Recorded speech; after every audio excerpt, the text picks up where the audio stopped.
London was our present point of rest.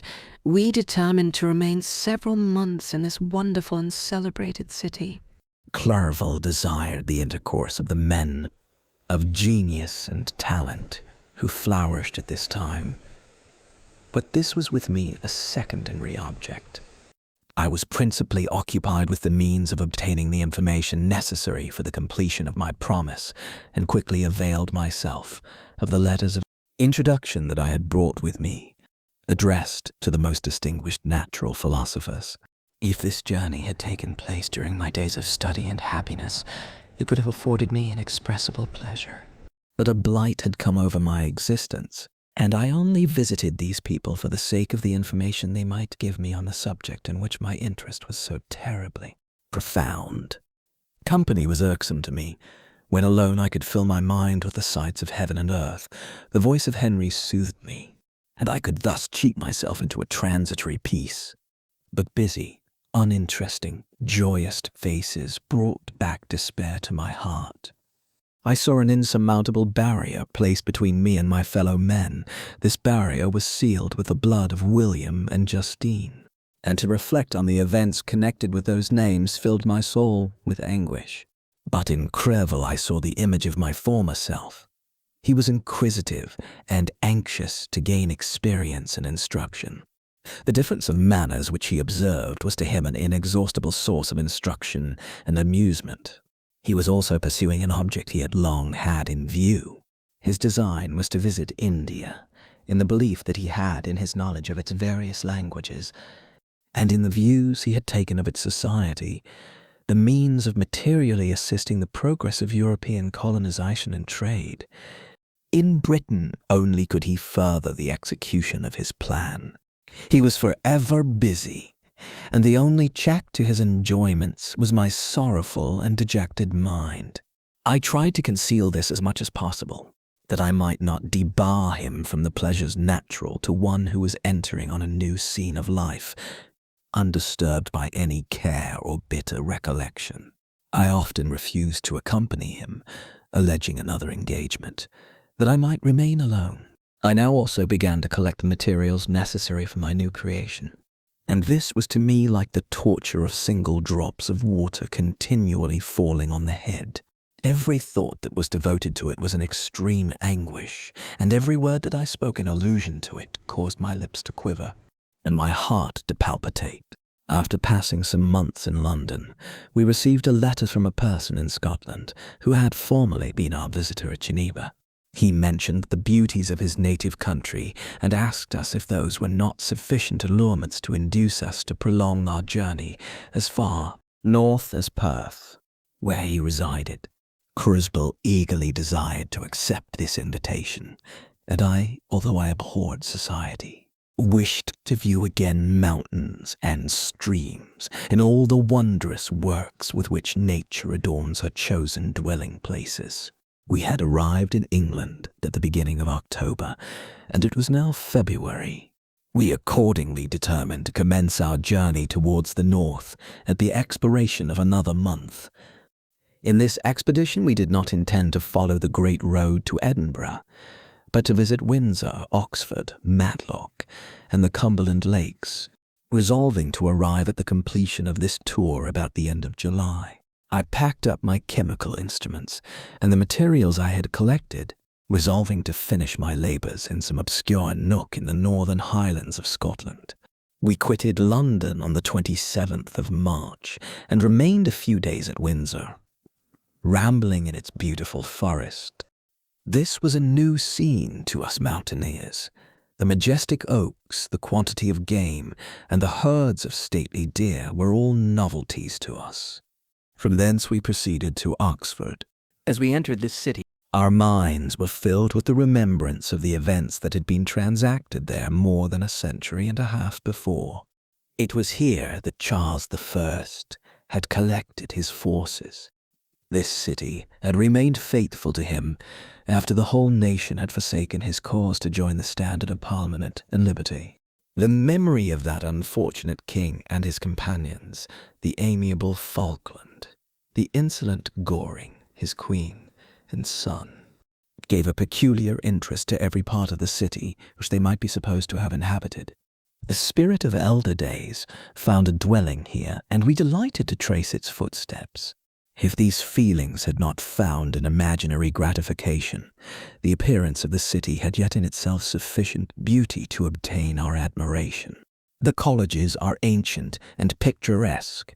The streets are almost magnificent, and the lovely Isis, which flows beside it through meadows of exquisite verdure, is spread forth into a placid expanse of waters, which reflects its majestic assemblage of towers and spires and domes embosomed among age. I enjoyed this scene, and yet my enjoyment was embittered both by the memory of the past and the anticipation of the future. I was formed for peaceful happiness.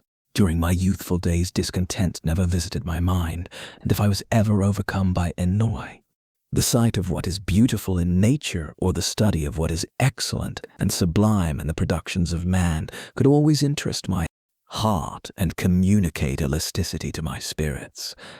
But I am a blasted tree. The bolt has entered my soul, and I felt then that I should survive to exhibit what I shall soon cease to be, a miserable spectacle of wrecked humanity, pitiable to others and intolerable to myself. We passed a considerable period at Oxford, rambling among its environs and endeavoring to identify every spot which might relate to the most animating epoch of English history. Our little voyages of discovery were often prolonged by the successive objects that presented themselves. We visited the tomb of the illustrious Hampden and the field on which that patriot fell. For a moment, my soul was elevated from its debasing and miserable fears to contemplate the divine ideas of liberty and self-sacrifice of which these sights were the monuments and the remembrances. For an instant I dared to shake off my chains and look around me with a free and lofty spirit. But the iron had eaten into my flesh, and I sank again, trembling and hopeless, into my miserable self. We left Oxford with regret and proceeded to Matlock, which was our next place of rest. The country in the neighbourhood of this village resembled, to a greater degree, the scenery of Switzerland, but everything is on a lower scale, and the green hills want the crown of distant white Alps which always attend on the pinny mountains of my native country. We visited the wondrous cave and the little cabinets of natural history, where the curiosities are disposed in the same manner as in the collections at Servox and Chamonix. The latter name made me tremble when pronounced by Henry, and I hastened to quit Matlock, with which that terrible scene was thus associated. From Derby, still journeying northwards, we passed 2 months in Cumberland and Westmoreland. I could now almost fancy myself among the Swiss mountains.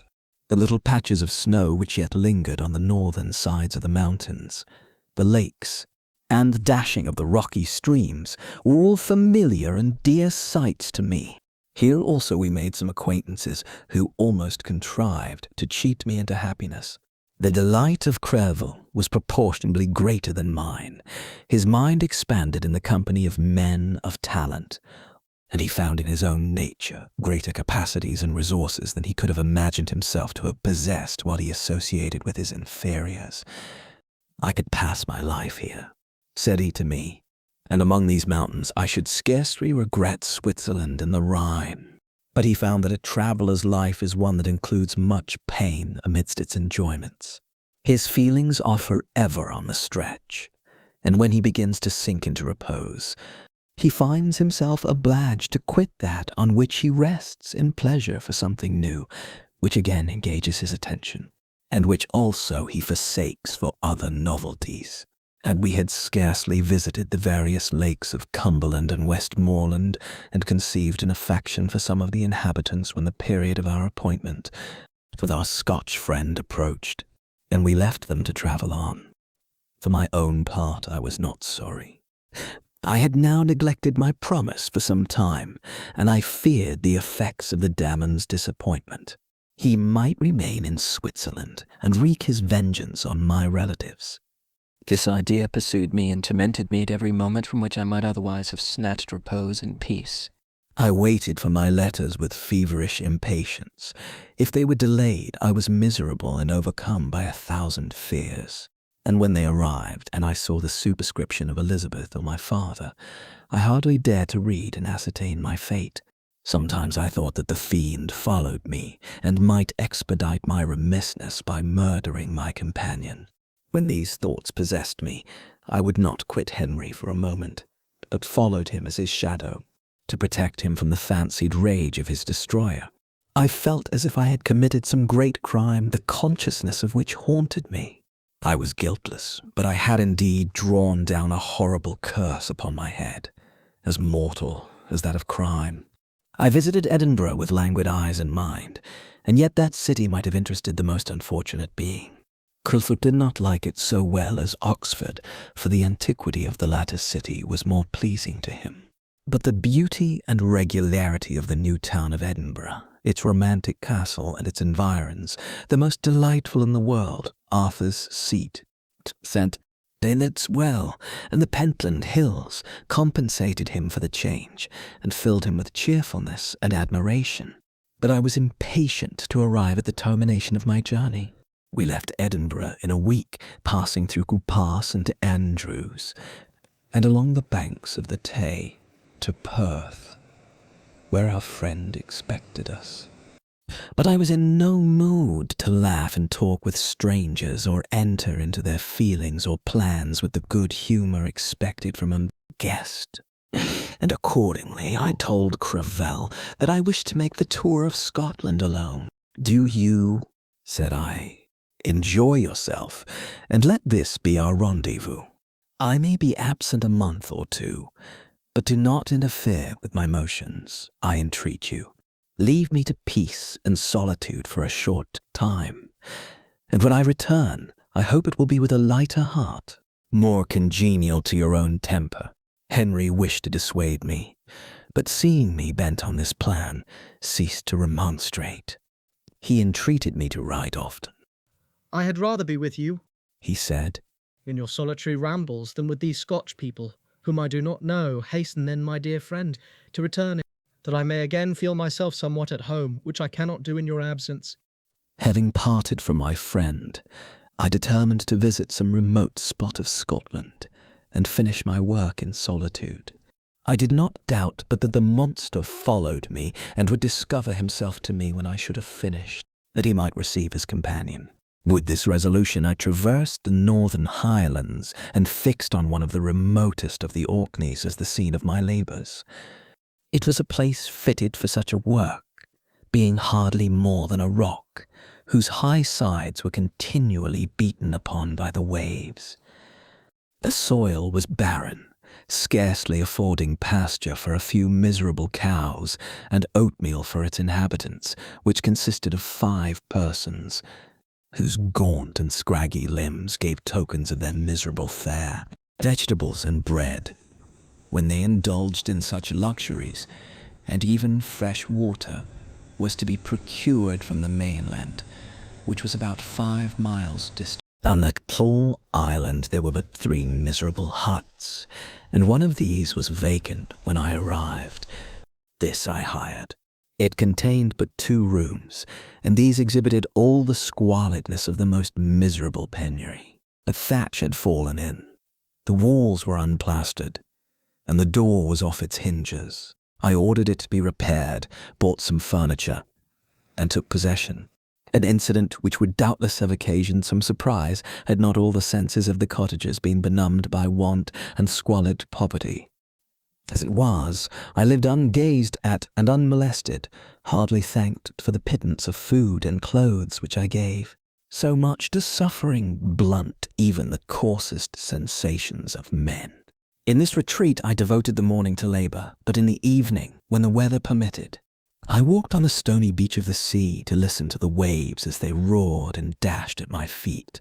It was a monotonous, yet ever-changing scene. I thought of Switzerland. It was far different from this desolate and appalling landscape. Its hills are covered with vines, and its cottages are scattered thickly in the plains.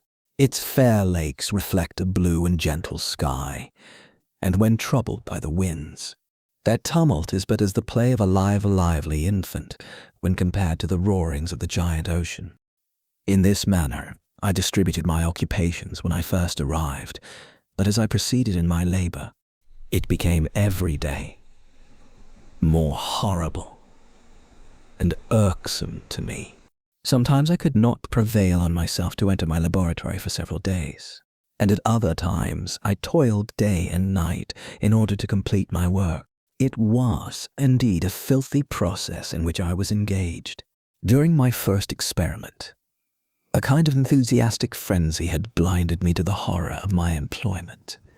My mind was intently fixed on the consummation of my labor, and my eyes were shut to the horror of my proceedings. But now I went to it in cold blood, and my heart often sickened at the work of my hands. Thus situated, employed in the most detestable occupation, immersed in a solitude where nothing could for an instant call my attention from the actual scene in which I was engaged, my spirits became unequal. I grew restless and nervous. Every moment I feared to meet my persecutor. Sometimes I sat with my eyes fixed on the ground, fearing to raise them lest they should encounter the object which I so much dreaded to behold. I feared to wander from the sight of my fellow creatures, lest when alone he should come to claim his companion. In the meantime I worked on, and my labor was already considerably advanced. I looked towards its completion with a tremulous and eager hope, which I dared not trust myself to question, but which was intermixed with obscure forebodings of evil, but made my heart sicken in my bosom.